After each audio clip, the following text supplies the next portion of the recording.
Alors oui, en psychologie, on parle de business et on parle de succès.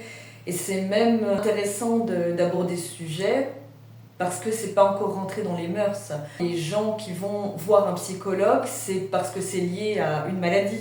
Dans un cadre de consultation psychologique ou de thérapie à mettre en place, parce qu'il y a un problème de santé mentale. Mais à la base, la psychologie, elle est sur plusieurs modalités. Les psychologues ne sont pas seulement dans des bureaux, on propose également des formations, on propose des conférences, on suit aussi des gens dans le cadre d'un coaching. Les gens ne pensent pas forcément à aller voir un ou une psychologue dans l'objectif d'un succès pour leur business. On va vous parler de compétences, on va vous parler de savoir-faire.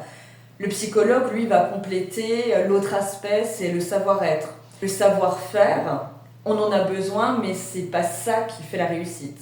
C'est ce qui lance un business, c'est ce qui vous donne de la crédibilité, mais ce qui va vous booster et ce qui va vous amener vers le haut, c'est le savoir-être. Ça travaille dans la psychologie.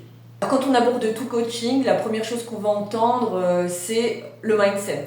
Oui, c'est intéressant d'avoir un bon mindset, avoir toujours des paroles positives, des pensées positives. Donc les gens vont travailler sur la visualisation, faire un vision board. Si on est honnête, combien d'entrepreneurs ont réussi juste par rapport au travail de mindset? Les entrepreneurs qui réussissent, ils utilisent des vraies stratégies cognitivo-comportementales. Et le mindset, c'est un bonus, c'est un plus.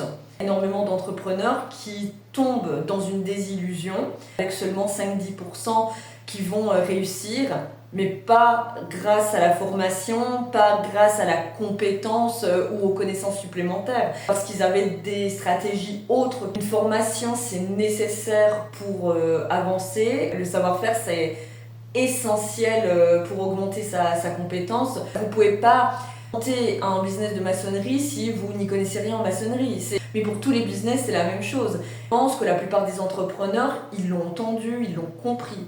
Maintenant, ce qui manque dans la plupart des entrepreneurs et qui fait qu'ils échouent, et qui fait qu'ils n'arrivent pas à redémarrer après des déceptions, après un échec, beaucoup abandonnent dans les 2 premières années, c'est parce qu'en fait, le savoir-être, il n'est pas travaillé. On leur demande de jouer un rôle, on leur demande de s'éloigner de l'authenticité, on leur demande de se présenter comme s'ils étaient quelqu'un d'autre.